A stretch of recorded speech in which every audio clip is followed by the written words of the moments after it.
ADC নির্বাচন ঘিরে টানাপোড়েনের মাঝেই তিপ্রা মথার প্রতি নরম সুর বিপ্লব দেবের। ঐতিহ্যবাহী পৌষ মেলা এবং উত্তরায়ণ উৎসবে গুরুত্বপূর্ণ মন্তব্য করেছেন প্রাক্তন মুখ্যমন্ত্রী। ত্রিপুরায় আসন্ন স্বায়ত্তশাসিত জেলা পরিষদ নির্বাচনকে কেন্দ্র করে শরিক দল তিপ্রা মথার সঙ্গে বিজেপির সম্পর্ক নিয়ে যখন জোর জল্পনা, ঠিক সেই সময় জোট রাজনীতিতে নরম বার্তা প্রাক্তন মুখ্যমন্ত্রী তথা বর্তমান পশ্চিম ত্রিপুরা লোকসভা কেন্দ্রের সাংসদ বিপ্লব কুমার দেবের। কমিউনিস্টের সবচেয়ে তাবড় নেতা এই রাজ্যের পলিট ব্যুরোর সদস্য ছিলেন, 20 বছর মুখ্যমন্ত্রী ছিলেন। এদেরই মন্ত্রী বলতেন যে মরিচ গাছ লাগান, তুলসী গাছ লাগানোর দরকার নেই। এটা তো মানুষে জানে, কিন্তু উনি যে বাড়ির মধ্যে এত বড় মোটা রুদ্রাক্ষ গাছ লাগিয়েছিল, তুলসী গাছ লাগিয়েছিল, এটা ত্রিপুরাবাসী জানে না। তার মানে যতই আমরা চেষ্টা করি না কেন, আমাদের যে ভারতীয় সংস্কৃতি কোনো না কোনো ভাবে আমাদের মধ্যে, আমাদের কাজের মধ্যে বহিঃপ্রকাশ হয়, সেটাই আমি আজকে এখানে তুলে ধরেছি এবং সেটার বাইরে চাইলেই কেউ যেতে পারবে না।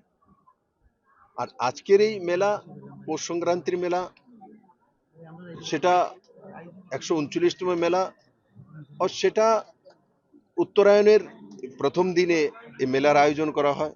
শুধু এখানে এই মেলা হচ্ছে তেমন না, পুরো ভারতবর্ষে কোনো না কোনো আলাদা আলাদা নামে হয়। আমরা শুনলেন বিপ্লব দেবের মন্তব্য। ঠিক এডিসি নির্বাচনের আগে একেবারে তিপ্রা মথার প্রতি সুর নরম করতে দেখা গেল প্রাক্তন মুখ্যমন্ত্রীকে এবং ঐতিহ্যবাহী পৌষ মেলা এবং উত্তরায়ণ উৎসবে গুরুত্বপূর্ণ মন্তব্য করেছেন প্রাক্তন মুখ্যমন্ত্রী। এ নিয়ে আমরা বিস্তারিত জানবো। সরাসরি রয়েছেন আমাদের প্রতিনিধি কিশোর রঞ্জন হোর। কিশোর, সামনে ডিসি নির্বাচন রয়েছে এবং ডিসি নির্বাচনের ঠিক আগে একেবারে যেন সুর নরম করতে দেখা গেল, তিপ্রা মথার পক্ষে কথা বলতে দেখা গেল প্রাক্তন মুখ্যমন্ত্রীকে এবং পাশাপাশি উত্তরায়ণ মেলা নিয়েও তিনি একাধিক মন্তব্য করেছেন। তাঁর এই মন্তব্যের নেপথ্যে ঠিক কি কারণ থাকতে পারে কিশোর?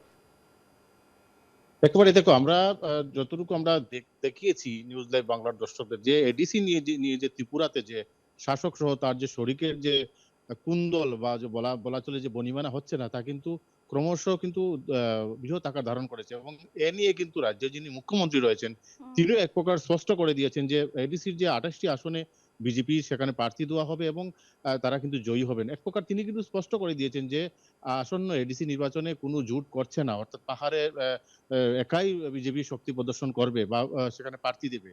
সে যাত্রায় যিনি মুখ্যমন্ত্রী এখানে তীব্র মতের বিরুদ্ধে এক প্রকার সুর চড়াচ্ছেন, যে বলছেন যে কোনো প্রকার যারা শরিকে থেকে, অর্থাৎ বিজেপি দলের বিরুদ্ধে কোনো প্রকার যে সংঘর্ষ তা কোনোভাবে মেনে নেওয়া, বিভিন্ন মন্তব্য করেছেন মুখ্যমন্ত্রী। বা অপরদিকে আমরা তীব্র মতের দলের তরফেও দেখেছি যে বিজেপির দলের দিকেও তাদের কিন্তু সেই ক্ষোভ বা তাদের নিশানা।